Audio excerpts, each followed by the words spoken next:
नमस्कार, ये बीए भाग द्वितीय इतिहास की कक्षा है। हम भक्ति आंदोलन की बात कर रहे हैं। भक्ति आंदोलन का आरंभ होता है दक्षिण भारत में। संत रामानंद को इस बात का श्रेय दिया जाता है कि वो भक्ति आंदोलन को दक्षिण भारत से उत्तर भारत लाए।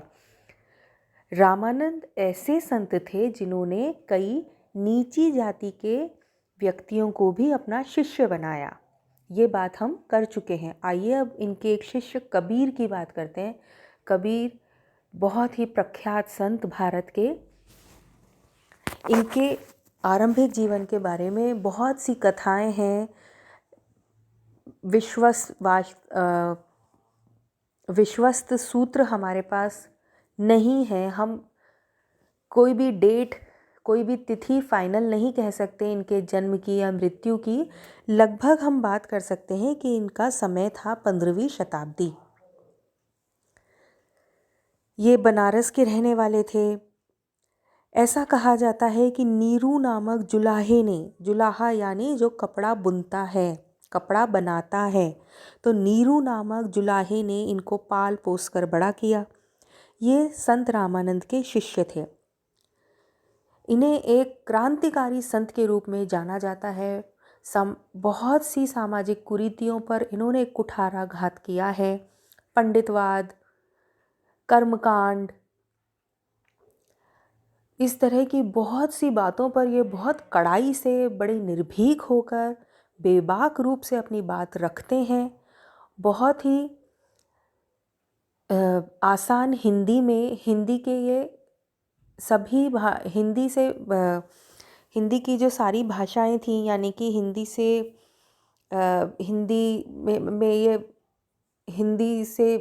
हिंदी की जो खड़ी बोलियां थीं, उन सभी को मिला के जिसे हम कहेंगे सधुक्कड़ी, उस भाषा का ये प्रयोग करते हैं। सधुक्कड़ी मतलब आम लोग जो भाषा बोलते थे उस भाषा का प्रयोग ये अपने दोहों में करते हैं। हिंदू मुस्लिम एकता के लिए इन्होंने बहुत प्रयास किए। हिंदू और मुस्लिम जो एक दूसरे से भेदभाव रखते थे उस पर इन्होंने बहुत से दोहे लिखे, जिस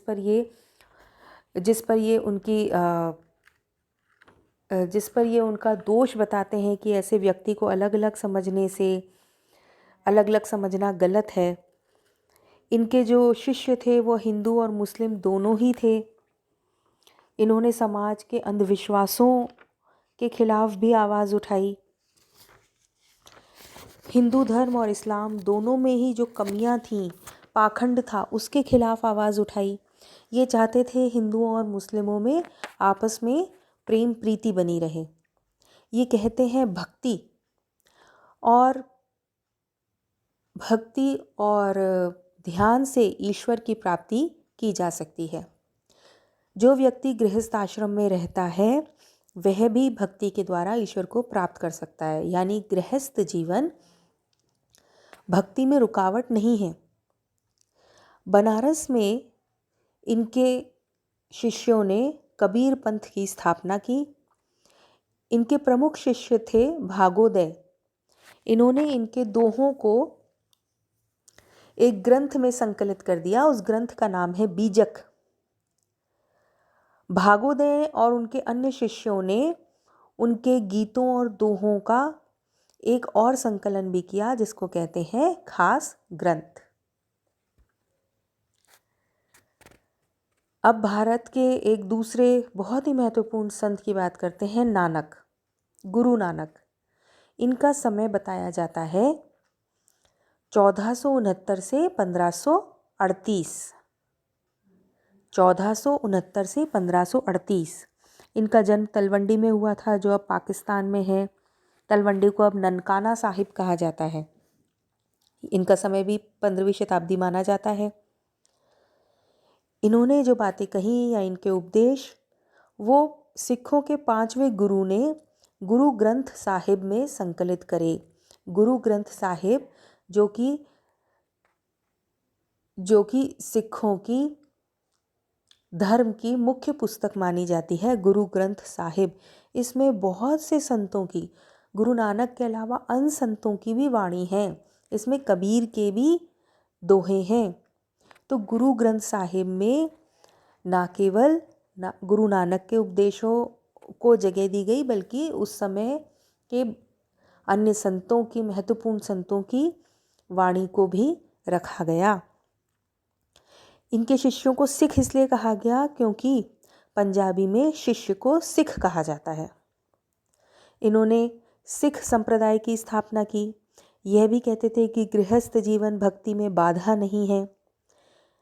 ईश्वर के निर्गुण रूप को मानते थे। नानक और कबीर दोनों ही ये कहते थे कि गुरु, ईश्वर की प्राप्ति में गुरु का बहुत महत्व है। गुरु के बिना ईश्वर की प्राप्ति नहीं हो सकती। गुरु नानक के भी शिष्य हिंदू और मुस्लिम दोनों ही थे। उन्होंने भी हिंदू और मुस्लिमों के बीच सौहार्द स्थापित किया। कर्म के सिद्धांत को मानते थे, यानी जैसा कर्म करोगे वैसा ही फल मिलेगा। पुनर्जन्म के सिद्धांत को मानते थे, यानी आत्मा का फिर पुनर्जन्म होता है। अपने कर्मों के अनुसार किसी भी जीवात्मा को अगला जन्म प्राप्त होता है। ये कहते हैं ईश्वर के नाम का स्मरण करके ही ईश्वर को प्राप्त किया जा सकता है। अब हम दादू दयाल की बात करते हैं। दादू दयाल का समय था 1554 से 1603। ये अहमदाबाद के रहने वाले थे, पर अंत में जयपुर के पास स्थित है नरेना, वहाँ रहने लग गए। ये अकबर के समकालीन थे। अकबर ने इन्हें 1584 में फतेहपुर सीकरी आने का आमंत्रण दिया था। दादू दयाल वहाँ गए थे और कुछ समय वहाँ रहे थे। इनके नाम के पीछे नरेना राजस्थान में दादू पंथ की स्थापना की गई। वो ग्रंथ जिनमें इनकी वाणी है वो है दादू दयाल री वाणी। एक और ग्रंथ है दादू दयाल रा दूहा। यहाँ पे इनके उपदेशों का संकलन किया गया है। इनके शिष्यों द्वारा ये भी मानते थे ईश्वर के निर्गुण रूप को, और गुरु की आवश्यकता पर बल देते थे। आज हम इतना ही करेंगे।